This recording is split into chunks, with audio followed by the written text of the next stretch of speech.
자, 이번에는 긍정심리학의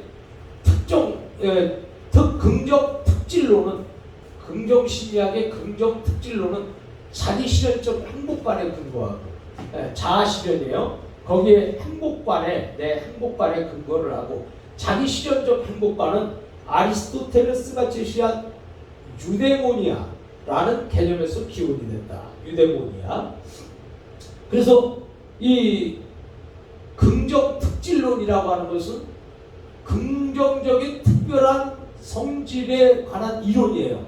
자, 그래서 이것은 자기 실현적 행복감에 근거를 하는 거죠. 자아 실현에 대한 행복감. 그 다음에 내 자아 실현에 대한 행복감, 요것은 바로 이제 아리스토가 유데모니아라는 개념에서 기원을 했다는 거예요. 그 다음에 인간이 궁극적으로 추구해야 할 행복한 삶은 개인이 지닌 긍정적 성품과 잠재 능력을 충분히 발현했어요. 그래서 긍정적 성품, 그 다음에 잠재 능력을 충분히 발현해서 자신의 인격적 성숙과 더불어서 사회적 번영에 이바지하는 도덕적인 삶이라고 이렇게 말을 했다. 이거. 그래서 인간이 궁극적으로 추구해야 할 행복한 삶. 그래서 이것이 바로 이제 아리스토텔레스가 제시한 유데모니아라는 개념에서 기원을 했는데, 자, 이것은 인간이 궁극적으로 추구해야 할 행복한 삶은 인간이지 내가 갖고 있는 긍정적 성품이 있고 내 잠재 능력, 자, 이것을 내가 충분히 발견하고 그것을 내가 끌어당겨서 그것을 통해서 인격적 성숙, 그리고 사회적 번영, 여기에 이바지한다. 그러므로 이렇게 내가 도덕적인 삶을 살아가는 것이다. 이렇게 생각하는 거예요. 자, 긍정적 성품에 관한 관심이 뭐냐? 자기 실현적 입장의 긍정 심리학자들은 긍정적 성품과 덕성, 이 덕성을 함양한다. 그리고 발휘함으로써 타인과의 관계 속에서 가치 있는 삶을 구현하는 것이 바로 행복한 삶이라고 보는 거예요. 자, 그러니까 행복한 삶이 어떤 거냐? 즉 이거예요. 내 긍정적인 성품과 덕성을 잘 함양해서 또 그것을 발휘함으로 다른 사람과의 관계 속에서, 다른 사회랑과의 관계 속에서 내가 헛된 삶을 살지 아니하고 내가 가치 있는 그런 삶을 살아가는 것, 이것이 행복한 삶이다. 이런 얘기입니다. 따라서 긍정적 성품과 덕성의 심리적 구성 요소와 발달 과정, 그리고 활용 방안에 깊은 관심을 가지고 있다. 그래서 긍정적 성품하고 덕성의 그 심리적 구성 요소가 있을 거 아니에요. 그 구성 요소와 발달 과정, 그리고 활용 방안에 깊은 관심을 가지게 된다. 자, 그 다음에 성격 장애의 치유와 성격 강점의 함량이에요. 자, 그러면 성격은 뭐냐? 이 성격은 퍼스널리티잖아요. 그래서 이 성격은 유전적 요인의 영향이 클 뿐만 아니라, 성격은 유전적으로 부모님으로부터 유전을 받는 거죠. 자, 그 영향이 클 뿐 아니라 환경적 요인에서 쉽게 변화되지 않는 안정성이 높은 심리적 특질이다. 자, 그래서 내가 이 성격 장애의 성격 장애를 치유하고 내 성격의 강점을 함양한다는 것은 내 성격이 유전적 요인의 영향이 크지만, 또 그거 유전적 요인을 통해서 내가 환경 요인에 쉽게 변화되지 않고 나를 지키면서 내가 흔들리지 않고 내가 안정성 있게 살아가는 이 심리적 이런 마음 상태, 자, 이런 특질을 가지고 있다는 거예요. 자, 그래서 성품은 이 성격과 성품이에요. 그래서 성격을 이렇게 말했어요. 그 다음에 여기 성품이 있잖아요. 성품이라는 것은 캐릭터. 자, 이것은 뭐냐면 이 성품은 유전적 요인보다는 후천적 요인의 영향을 상대적으로 더 많이 받는 심리적 특성으로서 사회화 과정을 통해 육성하거나 함양하기가 상대적으로 쉬운 성격적 특성을 뜻한다. 그랬어요. 자, 이건 뭘 얘기하냐면, 자, 우리는 성격이라는 것이 있고 성품이라는 게 있어요. 자, 그러면 성격이라는 것은 부모로부터 유전을 받았다는 거예요. 그래서 유전이 상당히 많은 영향을 미쳤다는 거고요. 그 다음에 성품이라고 하는 것은 뭐냐?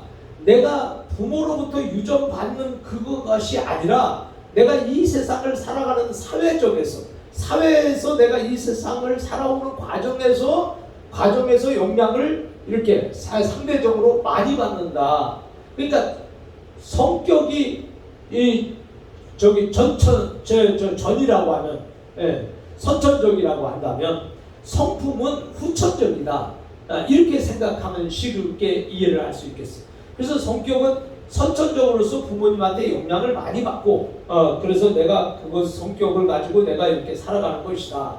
그러나 또 성품이라고 하는 것은 이 부모로부터 받는 영향보다는 내가 사회를 살면서 인생을 살아가면서 만들어지는 어떤 환경적 요인을 통해서 구성되어지고 만들어지고 얻어지는 그러한 어떤 특성, 이런 것을 우리가 성품이라고 한다. 자, 이해를 두 분을 잘 하셨습니까? 성격과 성품.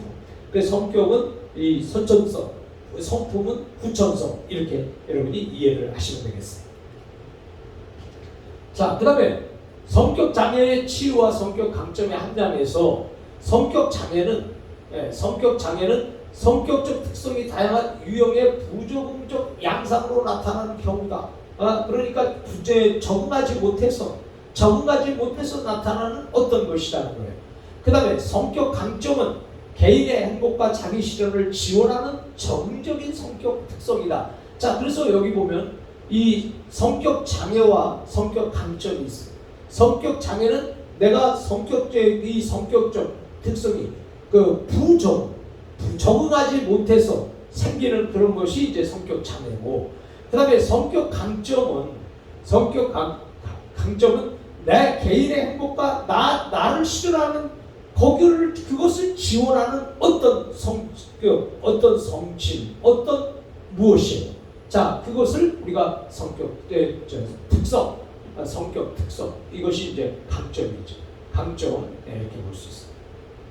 그 다음에 성격 장애를 치유하는 것과 더불어서 성격 강점을 함양하는 것은 심리학의 중요한 사명이라고 할 수 있다. 우리가 첫 번에도 심리학의 중요한 사명, 심리학의 사명 가운데 성격 강점을 함양하는 것이다. 이렇게 얘기했어요. 자, 그 다음에 인간의 긍정적 성품과 성격 강점을 보면 피터슨과 셀리그먼은 인간이 나타나는 다양한 긍정적 성품에 대한 분류체계를 마련했다.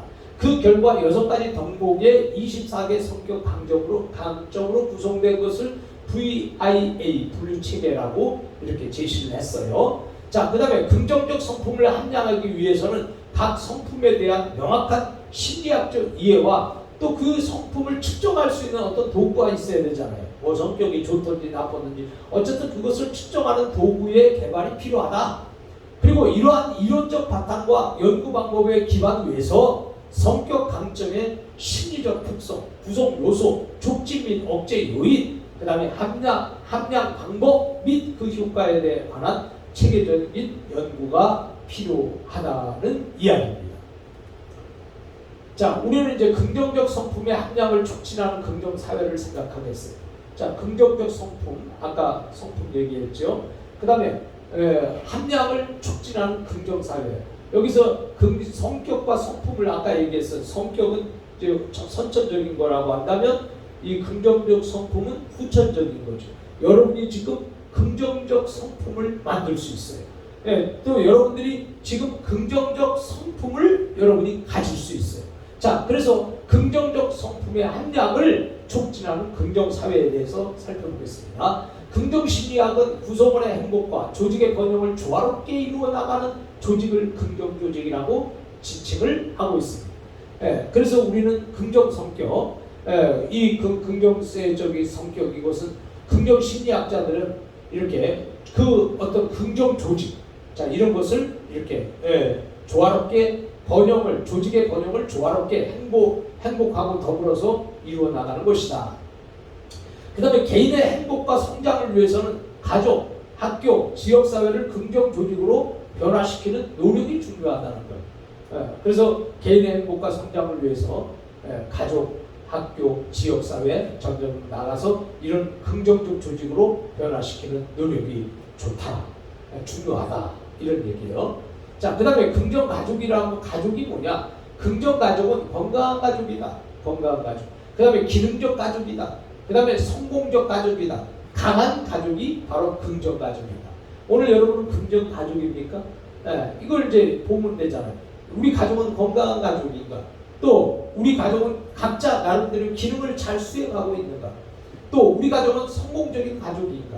또 우리 가족은 어떤 가족에 비해서 쉽게 무너지지 않는 강한 가족인가? 자, 이런 것을 이렇게 볼 수 있어요. 그 다음에 가족 구성원은 가족의 행복과 안녕에 깊은 관심을 가지고 무엇보다도 서로를 중요시 여긴다, 이거. 그래서 긍정가족이라고 하는 것은 그 가족 한 사람 한 사람을 굉장히 아끼고 인정해주고 사랑해주고 그 존재를 이렇게 그 존재감을 주고, 자, 이렇게 해서 이런 안녕 깊은 관심을 가지고 있다. 그 다음에 서로에 대한 정서적 지지를 아끼지 않는다. 그리고 각종 구성원 간의 효과적인 의사소통이 이루어진다. 그래서 정서적 지지, 정서적 지지라는 것은 같이 공감해주고 위로해주고 격려해주고 지원해주고 그 정서적으로 정신적으로 힘을 몰아주고, 자, 이런 것들이 정서적 지지란 말이에요. 자, 그런 것을 아끼지 않는 거예요. 그래서 긍정가족에서는 그래, 너 참 잘했다, 훌륭하다, 참 멋있다, 내 아들이지만 너는 그래도 참 정말 내 아들답다, 아니면 너는 이 엄마답다, 참 잘했구나. 자, 이런 것들이 이제 정서적 지원이란 말이에요. 자, 그것도 아끼지 않고 또 그 다음에 정서적으로 지원할 뿐만이 아니라 또 의사소통도 서로 이렇게 잘 이루어질 수 있어요. 그래서 간격이 없지요. 또 서로 이해를 잘하지요. 다 수용이 가능한 거죠. 그래서 이거 긍정가족이고요. 자, 그 다음에요. 여기 보면 가족 구성원끼리 함께 많은 활동을 공유하는 거예요. 그리고 효율적인 문제 해결의 능력을 지니고 있지요. 그리고 가족이 당면하는 여러 가지 문제나 위기를 잘 해결해 나가고 자신의 가족 역할을 잘 수행하는 것이다. 자, 이거 보면 가족 구성원끼리 함께 많은 활동을 공유해요. 자, 그러니까 예를 들어서 가족끼리 무슨 소풍을 간다든지, 또 아니면 가족끼리 어떤 대화를 한다든지, 또 아니면 가족끼리 어떤 체육을 한다든지, 또 가족끼리 어떤 목적을 가지고 함께 한다든지, 가족끼리 노래방을 간다든지, 아니면 가족끼리 영화를 간다든지, 아니면 자, 이런 것들이 이제 가족과 함께 많은 활동을 공유하는 거예요. 그리고 효율적인 문제 해결 능력을 가지고 있어요. 자, 어떤 가족 중에서 문제가 하나 일어났다. 그러면 긍정가족은 그 문제를 다 같이 덤벼들어서 그 문제를 해결할 수 있는 그 어떤 방안을 만들고, 그 문제를 해결하기 위해서 어떤 서로 위로하고 노력하고 격려하고 끝내는 문제를 해결한단 말이죠. 그런데 부정적인 가족은 너가 왜 그랬냐? 너는 네가 이럴 수 있냐? 너는 집을 나가라. 너 같은 애는 내 자식이 아니다. 호적해서 지운다. 이건 부정적인 가족. 그러니까 오늘 여러분의 가족은 어떻습니까? 긍정가족입니까? 자, 그래서 효율적인 문제 해결 능력을 가지고 있어. 그리고 가족이 당면한 여러 가지 문제나 위기를 또 그때그때 잘 해결해 나가요. 서로가 이렇게 잘 협력을 하면서. 이 세상에서 가족끼리 못할 게 뭐가 있겠어요? 정말 긍정가족이라고 하면 정말 그 가족 속에서 못할 게 뭐가 있어요? 이 가족이라고 하는 것은 굉장히 중요합니다.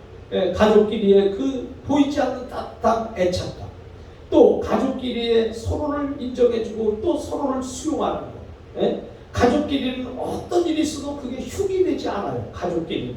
그러나 남과는 흉이 되지만 가족끼리 있을 때는 그것이 다 덮어지는 것이고 가리워지는 것이고 그걸 다 수용이 되는 것이다. 자, 이런 환경 속에서 사는 사람은 자존감이 있잖아요. 자존감이 살아난단 말이에요. 그래서 어떤 일을 해도 자신있게 일을 처리해 나가는데, 가족 관계에서 이게 무너지게 되면 이 자신이 점점 없어진단 말이에요. 그래서 여러분의 가족이 지금 긍정 가족이냐? 그러니까 긍정 가족을 만들 수 있도록 여러분들이 지금 이 심리학을 배우는 거 아니에요. 우리는 틀렸어.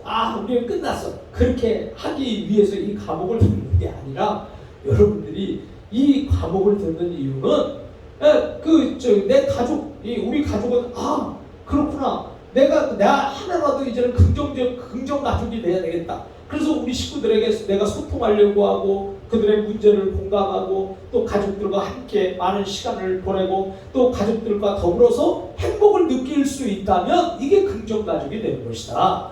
예. 그래서 자신의 가족 역할을 잘 해야 돼요. 예. 아빠는 아빠답게, 엄마는 엄마답게, 형은 형답게, 동생은 동생답게. 자, 이렇게 해서 가족끼리 자기의 할 일을 충실하게 해나갈 때 이게 긍정 가족이다. 이런 얘기입니다. 그 다음에 이제 학교로 나가잖아요. 가족에서 학교, 지역사회로 나간단 말이에요.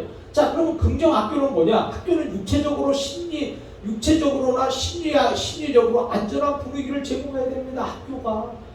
그래서 학교가 육체적으로도 또 이 정신적, 심리적으로도 이 안정을 제공해야 돼요. 학교가.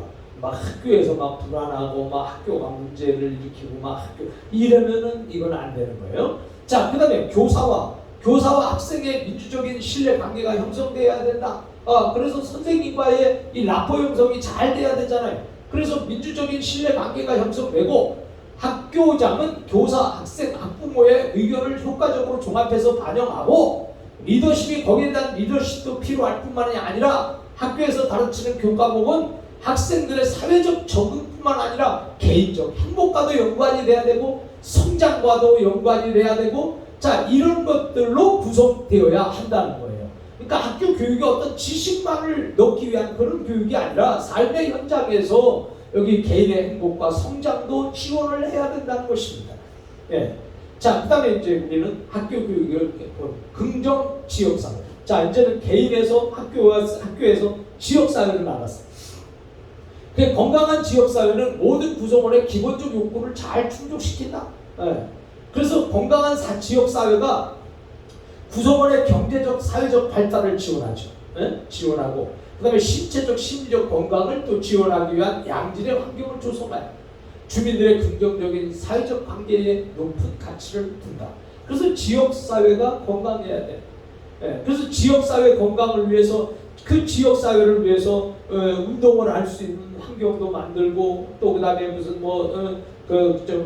즐길 수 있는 어떤 놀이 문화도 만들고 또 여러 가지 행사를 통해서 자 이렇게 해서 긍정적인 신체적으로 심리적으로 정신적으로 긍정적인 사회적 관계에 주민들로 하여금 더불어서 관심을 가져야 된다. 자 이런 얘기고요.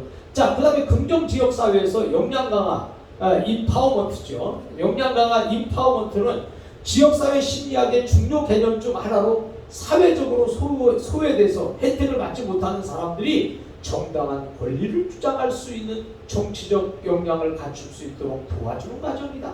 예. 자, 그래서 이제 이 지역사회 역량 강화, 이것은 이제 사회적 소외돼서 혜택을 받지 못하는 사람들이 그 지역사회에 있잖아요. 자, 그런 사람들에게 정당한 권리를 주장할 수 있는 정치적 어떤 역량을 갖출 수 있도록 그들에게 도움을 주는 그러한 과정을 말하고 있습니다. 자, 그 다음에 긍정지역사회에서 집단적 효능감이 있어요. 집단적 효능감. 집단적 효능감은 인간관계망을 형성해서 지역사회를 살기 좋은 곳으로 발전시키려는 의지와 에너지를 만들어내는 것이다. 자, 효율적인 능력감이지. 그래서 효과적인 능력. 자, 그래서 효율, 효과적인 능력감. 이게 효능감이에요. 자, 그래서 집단적 효능감은 인간관계망을 형성하죠. 지역사회 살기 좋은 곳으로 발전시키려는 의지와 에너지를 만들어낸다는 거예요. 그런 집단적 효능감이 높아지면 이웃과의 친분과 유대감이 증가하죠. 당연히 증가하죠. 그뿐 아니라 범죄도 없어져요. 서로 간의 불신이 완화돼요. 그래서 좋은 지역 이웃은요, 지역사회, 좋은 지역사회, 좋은 이웃은 굉장히 행복을 갖다 줍니다. 또 다른 사람들과 더불어서 행복한 삶을 지향함으로써 인생의 소중한 의미를 발견하는 동시에 진정한 행복을 누릴 수 있다. 그래서 지역사회를 통해서 행복을 누릴 수 있고, 자 이런 것들입니다. 자 이제는 우리가 긍정심리가 조직행동에 미치는 영향을 살펴보겠습니다. 자 조직 몰입의 개념이에요. 조직 몰입에 대한 구성원의 정서적 반응으로서 조직에 대해서 동일시하고 충성심 및 애착심과 같은 반응을 의미한다. 그래서 개인이 자기가 속한 조직의 일체감을 가지고 몰두하는 상대적인 정도의 정도로 정의를 한다. 자, 그러면 이게 뭐냐면 조직 몰입의 개념. 자, 내가 조직에 들어갔습니다. 그럼 내가 조직에 들어갔으면 그 조직에서 나하고 하나가 되는 거죠. 그래서 그 조직의 부분이 나인 거예요. 그래서 내가 조직과 내가 하나로 일체감을 가지고 내가 조직을 위해서 헌신하고 조직을 위해서 희생하고 또 그 조직을 위해서 헌신하고 희생하는 일에 몰두하고 몰입하게 돼서 또 그걸 통해서 행복을 느끼고 나의 자존감을 높이고 내 삶의 질을 또 높일 수 있다면 얼마나 좋겠느냐. 자, 이것이 이제 조직 몰입의 개념이다. 그래서 결국은 거기 내 조직에 과연 애착 충성심과 애착심을 가지고 내가 이 조직에 몰두, 내가 조직에 붙어있고 내가 조직이 나고 내가 조직이다 이런 개념 속에서 그 조직으로 하여금 만족감을 느끼고 그 조직의 일부로 나를 생각하는, 그래서 나와 조직은 떨어질 수 없다고 하는 이 애착감, 또 그 다음에 나는 이 조직을 위해서 충성을 해야 된다고 하는 충성심. 자, 이런 것들이 이제 조직 몰입의 개념이죠. 자, 조직 몰입에는 이제 유형이 있어요. 정서적 몰입으로 하는 거예요. 정서적. 이 정서적 몰입이 뭐냐면 개인이 조직의 노력과 충성을 바치는 태도죠. 그래서 내 개인의 태도, 개인의 존재를 조직과 결합하려는 태도, 그 다음에 조직의 목적을 수용하려는 개념. 그래서 바로 조직의 목적이 내 목적이고 또 조직에서 무엇을 해야 되는 그 조직의 한 부분이 나이고 그래서 내가 조직에 대해 충성을 하는, 자, 이런 것에 대해서 완전히 몰입하는 거예요. 정서적으로, 마음적으로. 그래서 이 정신적으로 몰입하는 거. 그 다음에 유지적 몰입이 뭐냐? 조직을 떠나면 현실적으로 득보다 실이 많음으로 계속해서 조직에 남고자 하는 태도예요. 자, 이게 유지하는 거예요. 그러니까 내가 이 직장을 떠나면 안 돼. 그리고 내가 이 조직을 떠나면 안 돼. 나에게 손해야. 그래서 떠나면 손해라고 생각을 하고 또 내가 이것이 아니면 안 된다고 생각을 하니까 조직에 대해서 내가 애착을 느끼잖아요. 거기 붙어 있으려고 하잖아요. 그래서 웬만한 어떤 그 스트레스도 내가 견디는 것이고, 왜? 그 조직에 있기 위해서. 그래서 조직에 붙어 있기 위해서 내가 적당한 것도 내가 참고 견디고, 자, 이런 것들을 이제 유기적 몰입이라고 해요. 자, 그 다음에 이제 규범적 몰입이 뭐냐? 조직의 구성원이 조직의 목표, 가치, 사명을 내면함으로써 개인적으로 느끼는 심리적 상태로 도덕적 의무감, 책임감, 죄책감, 조직을 위한 희생정신 때문에 조직이 부여한 책임을 충실히 수행해야 한다는 가치관에 대한 몰입이다. 자, 이거 뭐냐면 규범적 몰입이라고 하는 것은 내가 우리 조직의 목표가 있을 것이고 또 조직이 어떤 나가는 방향이 있을 것이고, 자, 그것을 내 거로 삼는다는 거예요. 나하고 똑같이 삼는다는 거예요. 그 조직의 목표나 목적이나 방향이 나하고 똑같이 삼고 내가 그것을 위해서 그 조직에서 충성하고 또 내가 그것을 위해서 조직에서 내 의미를 부여하고 내가 거기에 희생과 헌신, 내 모든 것을 다 이렇게 다 함으로 인해서 그 조직에 대한 도덕감, 의무감, 책임감, 죄책감, 조직을 위한 희생정신, 이런 것들이 다 거기다가 부여를 한다는 거죠. 그래서 책임을 충실히 수행해야 된다는 그런 생각입니다. 그래서 거기에 대한 책임, 그 조직의 어떤 규율에 대한, 규칙에 대한 내 책임, 자, 이런 것을 이제 조직 규범적 몰입이라고 한다. 그 다음에 긍정심리학과 조직 몰입의 관계에서 현재 심리학은 기존의 심리학과는 다르게 긍정을 통하여 개인의 능력을 발전시키고 더 나아가서 조직의 능력을 발전시키는 것이다. 그래서 긍정의 힘을 끌어낼 수 있는 사회적인 기반이 필요하다. 개인마다 다른 삶의 질, 척도도 생각을 해야 되고, 현재의 긍정심리학이 가진 실현 가능성이라는 한계점을 극복하고, 이게 과연 실현 가능하냐, 그런 한계점을 극복하고 조직에 적용한다면 개인의 조직 몰입을 이끌 수 있을 것이고 다른 조직과는 다른 강점을 가질 수 있을 것이라는 얘기예요. 자, 그래서 우리는 이제 긍정심리학의 강점과 한계점을 살펴보겠습니다. 자, 긍정심리학의 장점이 뭐냐? 기존의 행동 성향의 개념을 사고 행동 성향의 개념으로 확장시킨다는 것. 그 다음에 긍정 정서의 효과는 일시적인 효과, 장기적인 효과, 그리고 2차 효과로 나누어지고, 긍정 심리학에서 주장하는 개인의 삶의 질 향상, 그 다음에 개인의 발전이라는 개념은 기존의 심리학의 큰 변화를 가져다 줄 것으로 생각을 한다는 거예요. 근데 여기에 대한 한계점은, 긍정 심리학의 한계점은 이 셀리그먼은 긍정 심리학을 실천하기 위해서 긍정 심리 치료 절차 PPT, PPT를 제안했습니다. 이것은 모든 사람에게 적용하기 어렵다는 거죠. 그래서 긍정 심리 치료 절차 이것은 모든 사람에게 적용하기 어렵다. 부정적인 사람도 있을 거 아니에요. 자, 그래서 모든 사람은 각자의 다른 성장 배경을 가지고 있고 삶의 질축도가 다른 것이다. 그렇기 때문에 이러한 긍정 심리학은 제도적인 뒷받침으로 되지 않는다면 실행하기가 어렵다. 그래서 제도적으로 긍정 심리학을 뒷받침할 수 있어야 된다는 것을 한계점으로 삼고 있습니다. 자, 그래서 여러분들은 이제 긍정 심리학을 통해서 여러분의 인생에, 여러분의 정서적으로, 신체적으로, 여러분의 모든 인생적으로 긍정적인 삶을 살아야 되겠다. 이것입니다.